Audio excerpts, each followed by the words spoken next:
ജയിലിലെ ഭക്ഷണം മോശമാണെന്ന് ആരാണ് പറഞ്ഞത്? ആരെങ്കിലും പറഞ്ഞാലും അത് ചെന്താമര സമ്മതിക്കില്ല. ചെന്താമരയെ അറിയില്ലേ? പാലക്കാട് നെന്മാറയിൽ ഇരട്ടക്കൊലപാതകം നടത്തിയ ഒരു പാവം മനുഷ്യൻ. ജനുവരി 29 പോലീസ് പിടിക്കുമ്പോൾ ചെന്താമരയുടെ രൂപം ഇങ്ങനെയായിരുന്നു. 4 മാസം കഴിഞ്ഞപ്പോൾ വെളുത്ത തുടുത്ത സുന്ദരനായി.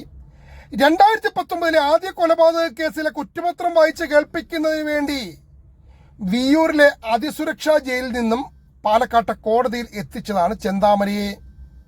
ഈ പ്രായത്തിൽ ബാക്കിയുള്ള മനുഷ്യരെല്ലാം ടെൻഷൻ അടിച്ച് ചുമയും വാദവും ഒക്കെ വന്ന് നരകിച്ച് ജീവിക്കുമ്പോഴാണ് ചെന്താമര റോയലായി ജീവിക്കുന്നത്.